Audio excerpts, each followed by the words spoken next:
one of the things that I think is also critical in this is you went through the first two kind of steps, what is and what if.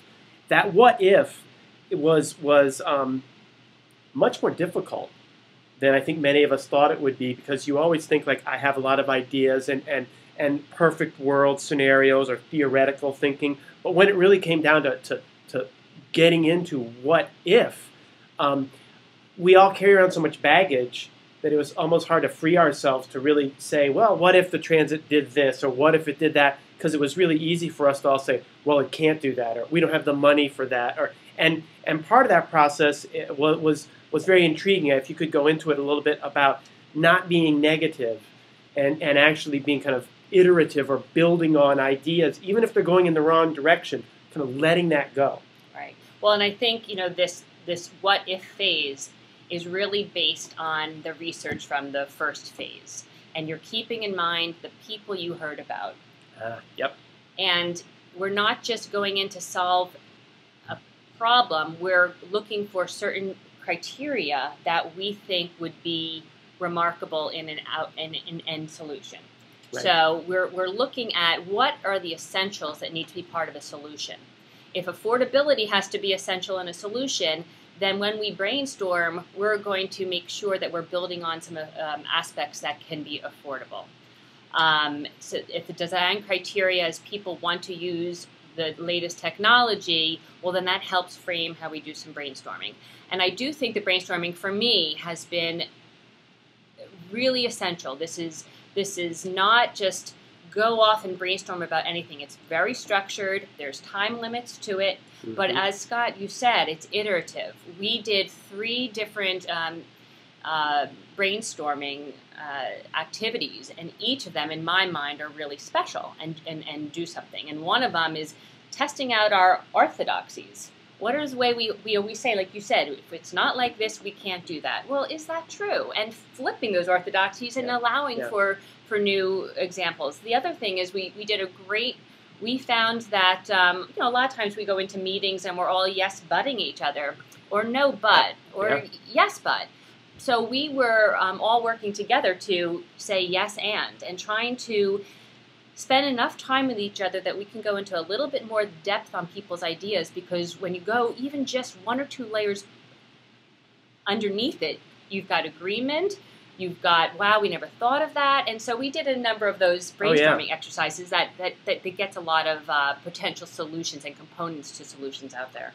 I hope you can see why we wanted to have this discussion as part of this edition of the magazine, because if we're going to talk about trying to collect wisdom on the part of all sorts of people in the transit field, and we chose categories that really our surveying told us that you in the field were feeling: service design, affordability, technology, policy making, partnerships and community support, organizational development.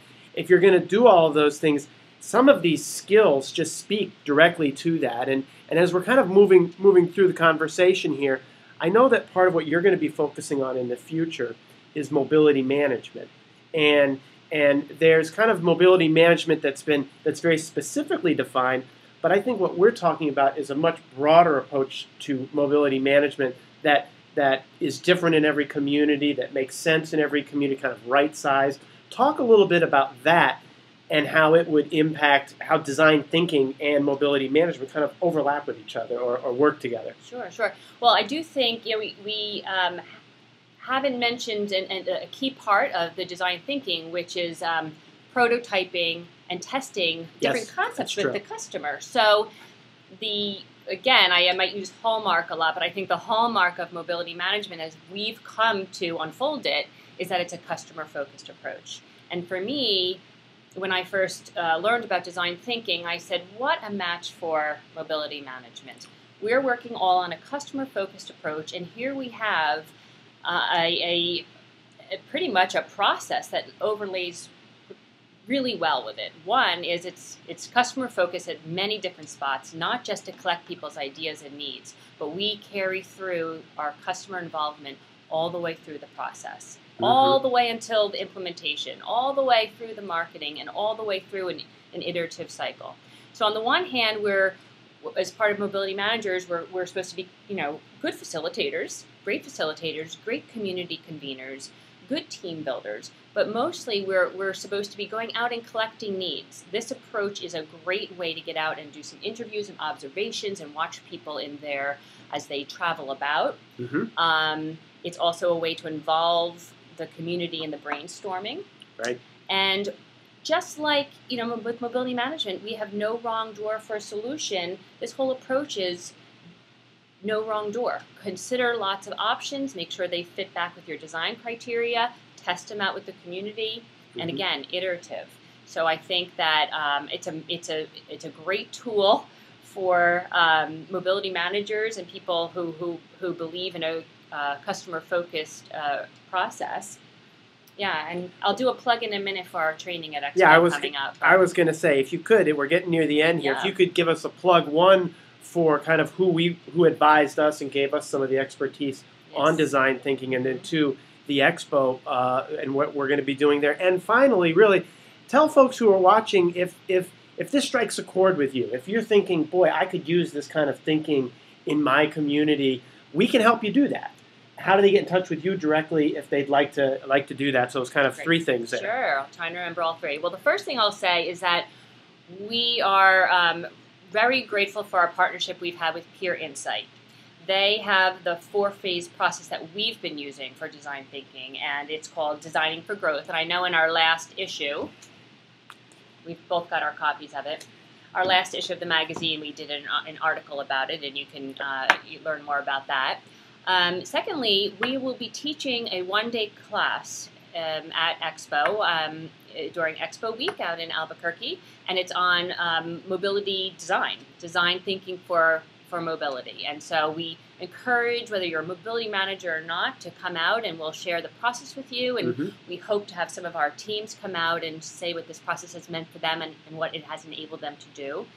And thirdly, if they need to get in touch with you, if you would like to, please get in touch with me. If you're curious, I would really recommend calling me, because I just love to talk about it and share how the values that I find in this process work with the values that I think we all hold about basic mobility for all, and how to get a customer responsive mobility service out in your community.